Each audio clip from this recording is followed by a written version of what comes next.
हम सब सोचते हैं कि हम इंटरनेट को जानते हैं।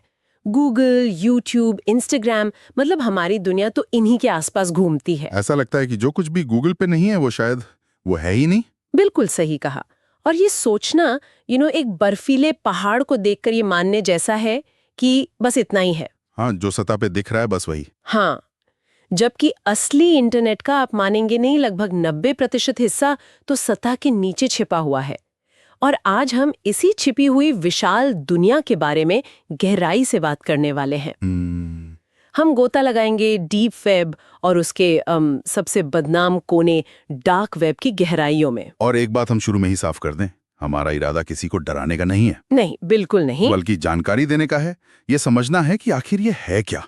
सच कहूं तो एक छिपे हुए इंटरनेट का आइडिया ही किसी जासूसी फिल्म जैसा लगता है। तो चलिए इस डिजिटल रहस्य से पर्दा उठाते हैं। सबसे पहले डीप वेब। जब मैं ये शब्द सुनती हूँ तो दिमाग में हैकर्स और गैर कानूनी काम ही आते हैं। क्या ये सच है? देखिए, यही सबसे बड़ा मिथ है।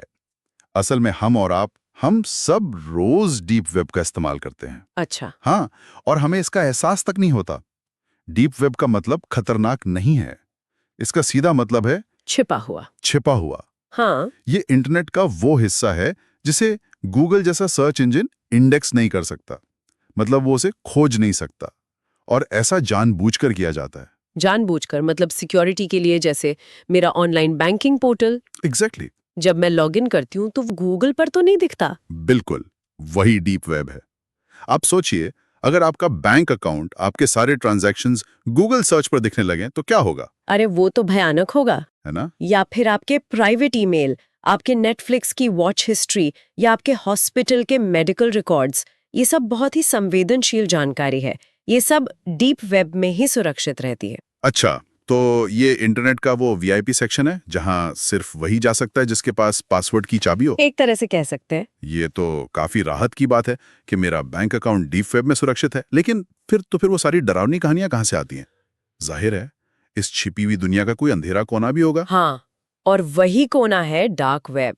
इसे ऐसे समझिए, पूरा इंटरनेट एक महासागर है। सतह पर जो है वो सरफेस वेब, पानी के नीचे जो कुछ भी है वो सब डीप वेब है। बहुत विशाल है वो। और उस विशाल डीप वेब की अंधेरी गहराइयों में एक छोटी सी, बहुत छोटी सी जगह है डार्क वेब। तो ये डीप वेब का एक हिस्सा है? हाँ, ये डीप वेब का ही हिस्सा है, लेकिन इसे एक्सेस करने का तरीका वो बिल्कुल अलग है। अलग तरीका? मतलब नॉर्मल गूगल क्रोम या सफारी से नहीं खुलेगा? नहीं, बिल्कुल नहीं। डार्क वेब पर जाने के लिए खास ब्राउजर की जरूरत होती है जिसका नाम है टॉर। TOR। हाँ, टॉर। मैंने सुना है, आपने इसके बारे में पढ़ा है? वो प्याज वाला कॉन्सेप्ट है ना? हाँ, दी अनियन राउटर, मतलब प्याज की परतों की तरह। ये नाम तो मैंने सुना है। बिल्कुल, क्या शानदार तरीका है इसे याद रखने का। टॉर आपके इंटरनेट कनेक्शन को, मतलब आपके सिग्नल को, दुनिया भर में फैले कई वॉलंटियर सर्वरों से उछालता हुआ भेजता है। अच्छा। ठीक वैसे ही जैसे प्याज की कई परतें होती हैं। हर सर्वर सिर्फ पिछली और अगली परत के बारे में जानता है। उसे ये नहीं पता कि सिग्नल शुरू कहाँ से हुआ या खत्म कहाँ होगा। तो इससे आपकी पहचान छिप जाती है? बिल्कुल। ये पता लगाना लगभग नामुमकिन हो जाता है कि असली कनेक्शन कहाँ से शुरू हुआ था। ये आपको गुमनाम बना देता है। और यही गुमनामी अपराधियों के लिए जन्नत बन जाती है। दो-धारी तलवार है ये। एक तरफ ये गुमनामी है, दूसरी तरफ इसी की आड़ में एक पूरा का पूरा काला बाजार चलता है। और जब हम काले बाजार की बात करते हैं तो ये लिस्ट वाकई डरावनी है। मैंने देखा है, मतलब वहाँ गैर कानूनी हथियारों की दुकानें हैं। AK-47, पिस्तौल, सब कुछ। ये तो ऐसा है जैसे किसी एक्शन मूवी का सीन हो, लेकिन ये असल में हो रहा है। हथियारों से लेकर हर तरह के ड्रग्स तक, कोकीन, हेरोइन, ये एक ग्लोबल डिजिटल ड्रग मार्केटप्लेस बन चुका है। ग्लोबल? हाँ, सरहदें कोई मायने नहीं रखती। आप कहीं भी बैठकर कहीं से भी कुछ भी मंगवा सकते हैं। और सिर्फ चीजें ही नहीं, डेटा भी बिकता है। चोरी किए हुए क्रेडिट कार्ड नंबर, हाँ, लोगों के फेसबुक, नेटफ्लिक्स के पासवर्ड, यहाँ तक कि पासपोर्ट की स्कैन की हुई कॉपियां भी। बिल्कुल। और तो और अब सेवाएं भी खरीद सकते हैं। किसी का सोशल मीडिया अकाउंट हैक करवाना हो तो उसके लिए हैकर्स मौजूद है।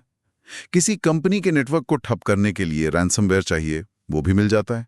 ये एक crime as a service model पर काम करता है। इस लिस्ट में सबसे परेशान करने वाली चीजों में से एक मानव तस्करी का जिक्र है। ये सोचना भी भयानक है। बहुत ज्यादा। और एक चीज ने मुझे बहुत हैरान किया, हिटमैन स्कैम।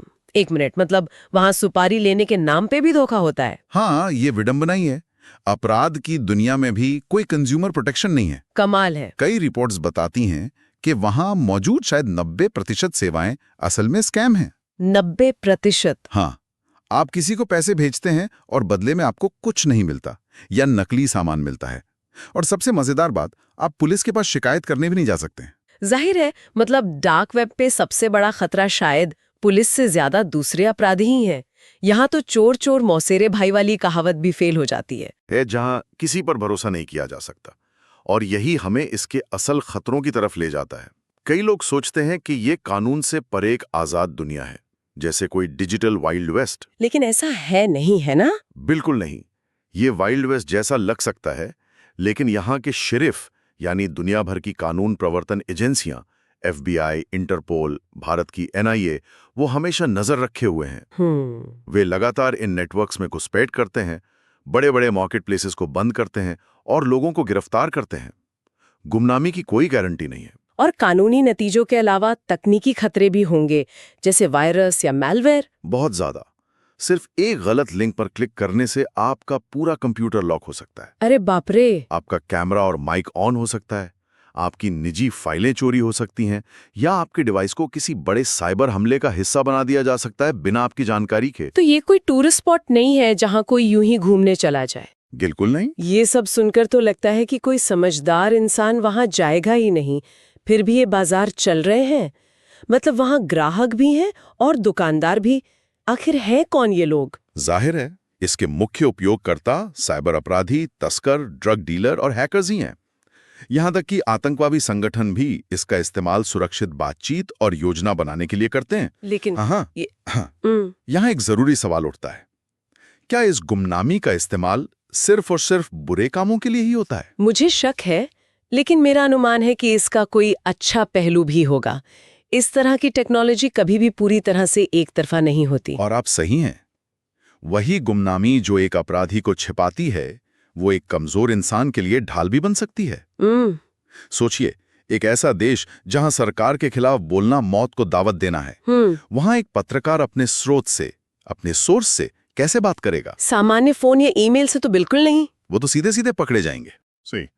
ऐसी स्थिति में डार्क वेब पर मौजूद सुरक्षित कम्युनिकेशन प्लेटफॉर्म्स उनकी जान बचा सकते हैं। अच्छा। इसी तरह विसल ब्लोअर्स जो किसी बड़ी कंपनी या सरकार के अंदर चल रहे भ्रष्टाचार का भंडाफोड़ करना चाहते हैं, वो अपनी पहचान बताए बिना जानकारी लीक करने के लिए इसका इस्तेमाल करते हैं। तो ये सिर्फ थ्योरी नहीं है। मतलब पैनामा पेपर्स या विकीलीक्स जैसे जो बड़े खुलासे हुए, उनके पीछे इसी तरह की सुरक्षित कम्युनिकेशन की जरूरत होती होगी। बिल्कुल। बिना गुमनामी के वो कहानियां शायद कभी बाहर ही नहीं आ पाती हैं। बिल्कुल।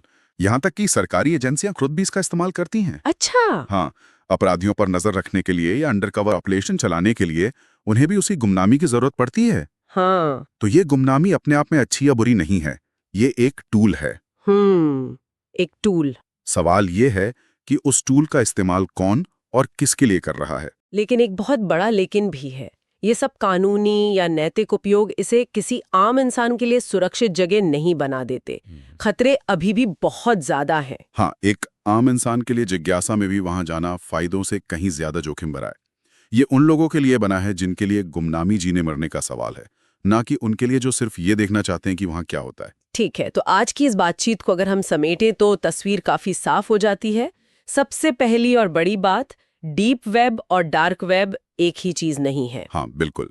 डीप वेब इंटरनेट का वो विशाल अदृश्य हिस्सा है जो ज्यादातर सामान्य और कानूनी है, जैसे हमारे बैंक अकाउंट और ईमेल। जबकि डार्क वेब उसी डीप वेब का एक छोटा एन्क्रिप्टेड और गुमनाम कोना है जो अपनी अवैध गतिविधियों के लिए बदनाम है। और दोनों में घुसने के दरवाजे अलग अलग हैं।